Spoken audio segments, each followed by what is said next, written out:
আসসালামু আলাইকুম। আমরা এখন দেখব কোল পাওয়ার জেনারেশন কোম্পানি বাংলাদেশ লিমিটেডের junior assistant manager accounts finance and audit পদের লিখিত পরীক্ষার গণিত অংশের প্রশ্ন সমাধান। আমাদের চ্যানেলটির সাথেই থাকুন। আমরা প্রতি পরীক্ষার পর চেষ্টা করি সেই পরীক্ষার প্রশ্নের গণিত অংশের সমাধান ভিডিও আকারে আপলোড করার জন্য। অঙ্ক শুরু হবে 11 নম্বর অঙ্ক দিয়ে। 11 নম্বর অঙ্কে বলা ছিল হোয়াট নাম্বার কামস নেক্সট। তো এখানে একটা সিকোয়েন্স দেওয়া আছে, সেটা হচ্ছে 9, তারপর আছে হচ্ছে 15, তারপরে আছে হচ্ছে 13, তারপরে আছে হচ্ছে 19, তারপরে আছে হচ্ছে 17, তারপরে আছে হচ্ছে 23। তো তারপরের নাম্বারগুলো কি হবে? তো তারপরের নাম্বার যদি হিসাব করেন তাহলে এখানে দেখেন 9 আর 13-র যে পার্থক্য এটা হচ্ছে 4, 13 এবং 17-র যে পার্থক্য এইটা হচ্ছে 4, তাহলে 17 এর পরের নাম্বার যে পার্থক্য এটা হবে হচ্ছে 4। তো 17-এর সাথে 4 যোগ করলে আসবে হচ্ছে 21। একইভাবে 15 এবং 19-এর যে পার্থক্য এইটা 4, 19 এবং 23-এর যে পার্থক্য এইটা 4, তাহলে 23-এর সাথে পরবর্তী যে ডিফারেন্স সেটাও হবে হচ্ছে 4। এই ডিফারেন্সটা যদি বের করেন তাহলে 23-এর সাথে 4 যোগ করলে আসবে হচ্ছে 27। তাহলে পরবর্তী সংখ্যাগুলো হবে হচ্ছে 21 এবং 27। এটি হবে এই প্রশ্নের উত্তর। তারপর প্রশ্ন নাম্বার 12 এ বলা আছে in a farm there are cows and hens, if the heads are counted they are 180 and if legs are counted they are 420। What is the number of cows in the farm? অর্থাৎ একটা ফার্মের মধ্যে গরু এবং মুরগি আছে, তাদের total মাথার সংখ্যা হচ্ছে 180 এবং পায়ের সংখ্যা হচ্ছে 420। তাহলে জিজ্ঞাসা করা হচ্ছে গরুর সংখ্যা কয়জন। তো আমরা ধরে নেই number of cow equals x, অতএব নাম্বার অফ হ্যান ইকুয়ালস আসবে, যেহেতু 180টা 180 থেকে এক্স বিয়োগ যাবে। আর নাম্বার অফ লেগস কাউয়ের ক্ষেত্রে হচ্ছে 4টা। নাম্বার অফ লেগস হ্যানের ক্ষেত্রে হচ্ছে 2টা। তাহলে টোটাল লেগ আসবে হচ্ছে 4x কাউয়ের ক্ষেত্রে, আর হ্যানের ক্ষেত্রে আসবে হচ্ছে 2 × 180 - x।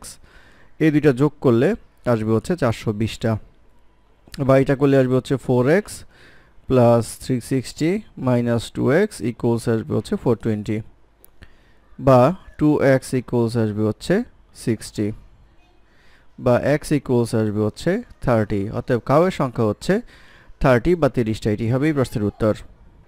তারপরে প্রশ্ন নাম্বার 13 এ বলা আছে how many 1 inch square tiles would it take to cover the floor of closest that has dimensions 5 feet by 4 feet, অর্থাৎ 5 feet by 4 feet একটা রুমে 1 স্কোয়ার ইঞ্চি টাইলস কতগুলি লাগবে সেটা টাইলস লাগানোর জন্য।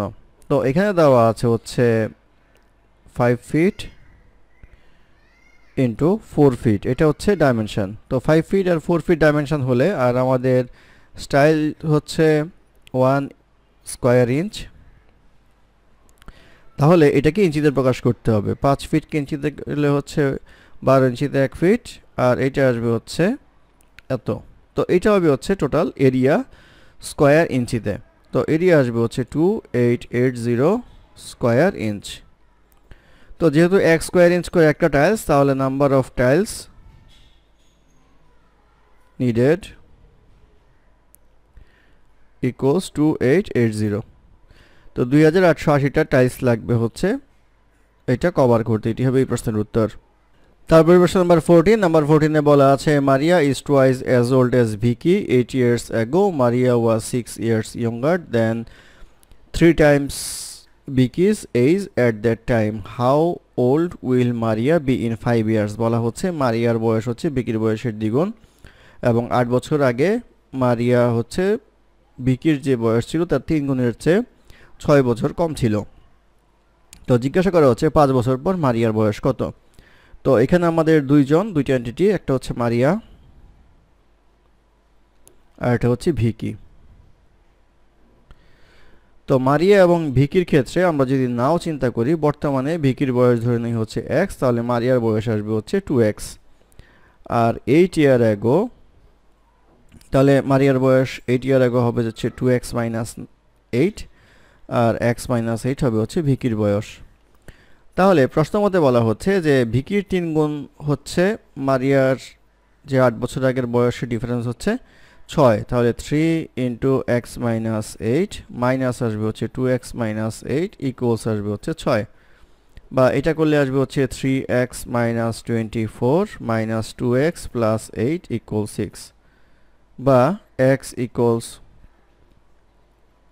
6 প্লাস 16 ইকুয়ালস আসবে হচ্ছে 22। তো প্রশ্ন জিজ্ঞাসা করা হচ্ছে যে how old will Maria be in 5 years, 5 বছর পর মারিয়ার বয়স কত? ইন 5 ইয়ার্স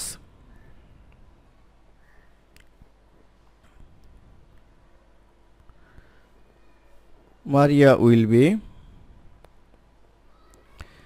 বর্তমানে বয়স হচ্ছে 2x প্লাস আসবে হচ্ছে 5, তাহলে 2 ইন্টু 22 প্লাস 5 ইকুয়ালস আসবে হচ্ছে 44 প্লাস 5 ইকুয়ালস আসবে হচ্ছে 49 ইয়ার, অর্থাৎ 49 বছর বয়স হবে হচ্ছে 5 বছর পরের বয়স মারিয়ার। এটি হবে এই প্রশ্নের উত্তর।